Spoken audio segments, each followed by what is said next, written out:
മലപ്പുറം കൊണ്ടോട്ടിയിൽ 4 വയസ്സുകാരൻ മരിച്ചത് anaesthesia നൽകുന്നതിലെ പിഴവിനെ തുടർന്നെന്ന് postmortem report. Anaesthesia നൽകുന്നതിൽ മാനദണ്ഡം പാലിച്ചില്ലെന്ന് പോസ്റ്റ്മോർട്ടം പ്രാഥമിക റിപ്പോർട്ടിൽ പറയുന്നു. ആമാശയത്തിൽ ദഹിക്കാത്ത ഭക്ഷണമുണ്ടായിരുന്നതായും കണ്ടെത്തി. ജൂൺ 1-നാണ് കൊണ്ടോട്ടി മേഴ്സി ആശുപത്രിയിൽ വെച്ച് അരിമ്പ്ര സ്വദേശി നിസാറിന്റെ മകൻ മുഹമ്മദ് ഷാനിൽ മരിച്ചത്.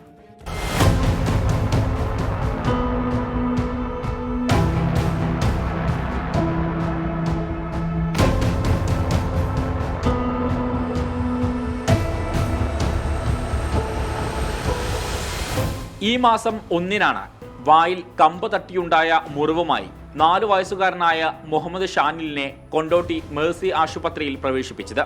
ഉടൻ ശസ്ത്രക്രിയക്ക് വിധേയനാക്കി. കുഞ്ഞു മരിച്ച വിവരം ഏറെ വൈകിയാണ് കുടുംബത്തെ അറിയിച്ചതെന്ന് ബന്ധുക്കൾ പറഞ്ഞു. വർഷങ്ങളുടെ കാത്തിരിപ്പിനൊടുവിൽ ജനിച്ച ഏക മകനായിരുന്നു ഷാമിൽ.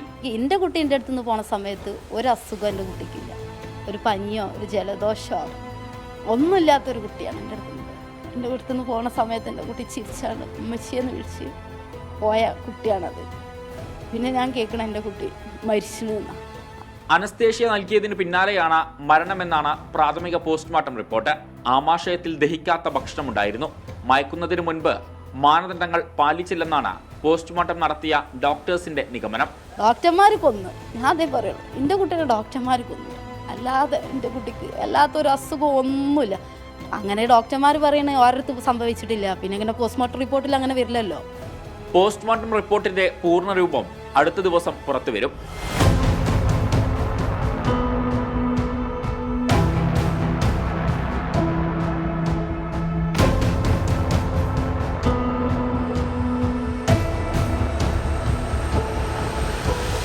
പോസ്റ്റ്മോർട്ടം നടത്തിയ ഡോക്ടർമാരുടെ മൊഴി അന്വേഷണ സംഘം രേഖപ്പെടുത്തും. അന്വേഷണം പൂർത്തിയായാൽ കൂടുതൽ വകുപ്പുകൾ ചേർക്കുന്ന കാര്യവും ആലോചിക്കുന്നുണ്ട്. കൊണ്ടോട്ടി ഡിവൈഎസ്പിക്കാണ് അന്വേഷണ ചുമതല. 24 മലപ്പുറം.